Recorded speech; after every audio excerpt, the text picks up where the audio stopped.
തൃപ്രങ്ങോട് പഞ്ചായത്ത് അംഗത്തെ പെട്രോൾ ഒഴിച്ച് തീ കൊളുത്താൻ ശ്രമിച്ച കേസിൽ അറസ്റ്റിലായ പ്രതിയെ റിമാൻഡ് ചെയ്തു.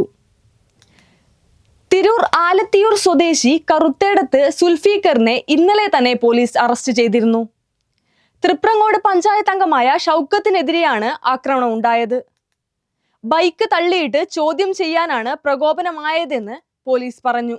വിദേശ രാജ്യങ്ങളിൽ മാത്രം കാണപ്പെടുന്ന മനുഷ്യനിർമ്മിതമായ വാട്ടർഫോൾസുമായി DJ അമ്യൂസ്മെന്റ് ഒരുക്കുന്ന കോട്ടക്കൽ എക്സ്പോ, രാജാസ് ഹൈസ്കൂളിന് സമീപം, പറമ്പിലങ്ങാടി, കോട്ടക്കൽ. സംഭവത്തിൽ അറസ്റ്റിലായ തിരൂർ ആലത്തിയൂർ സ്വദേശി കറുത്തേടത്ത 31 വയസ്സുള്ള സുൽഫീഖറിനെ കോടതി റിമാൻഡ് ചെയ്തു. ഇന്നലെ വൈകിട്ട് 4 മണിക്കായിരുന്നു സംഭവം.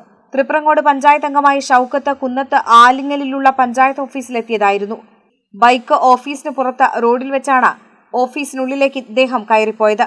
തിരികെ വന്നപ്പോൾ ബൈക്ക് റോഡിൽ വീണുകിടക്കുന്നതാണ് കണ്ടത്. സമീപത്തുള്ളവരോട് കാര്യമന്വേഷിച്ചപ്പോൾ അതുവഴി പോയ സുൽഫീഖർ വണ്ടി തള്ളിയിടുകയായിരുന്നുവെന്ന് പറഞ്ഞു.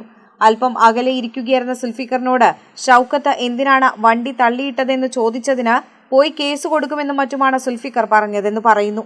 പ്രശ്നം കാര്യമാക്കാതെ ഷൗക്കത്ത് അടുത്തുള്ള പള്ളിയിൽ നമസ്കരിക്കാൻ കയറി. തിരിച്ച് പഞ്ചായത്ത് ഓഫീസിന് മുന്നിലെത്തി മറ്റൊരു പഞ്ചായത്ത് അംഗമായ P മുനീറിനോട് സംസാരിച്ചു നിൽക്കുന്നതിനിടയിലാണ് ആക്രമണമുണ്ടായത്. സുൽഫീഖർ ഇവരുടെ അടുക്കലേക്കെത്തി കയ്യിലുണ്ടായിരുന്ന ഒരു കുപ്പി പെട്രോൾ ഷൗക്കത്തിന്റെ ദേഹത്തേക്ക് ഒഴിക്കുകയായിരുന്നു. തുടർന്ന് കയ്യിലുണ്ടായിരുന്ന ലൈറ്റർ ഉപയോഗിച്ച് തീ കൊളുത്താനും ശ്രമിച്ചു. ഇതിനിടെ പഞ്ചായത്തിലെ ജീവനക്കാരനായ നൌഷാദ് ചമ്രവട്ടം ഓടിയെത്തി ലൈറ്റർ തട്ടിക്കളഞ്ഞു. പഞ്ചായത്ത് പ്രസിഡന്റ് മുജീബ് പൂളയ്ക്കലും ഓടിയെത്തിയിരുന്നു. തുടർന്ന് മുജീബും മുനീറും നൌഷാദും ചേർന്ന് സുൽഫീഖറിനെ കീഴ്പ്പെടുത്തി. വിവരമറിയിച്ചതിനെ തുടർന്ന് പോലീസെത്തി സുൽഫീഖറിനെ അറസ്റ്റ് ചെയ്യുകയായിരുന്നു. കോടതിയിൽ ഹാജരാക്കിയ പ്രതിയെ റിമാൻഡ് ചെയ്തു. ബൈക്ക് തള്ളിയിട്ടത് ചോദ്യം ചെയ്തതിന്റെ വൈരാഗ്യമാണ് സംഭവത്തിന് പിന്നിലെന്ന് അന്വേഷണ സംഘം അറിയിച്ചു. കേരള വിഷൻ, തിരൂർ.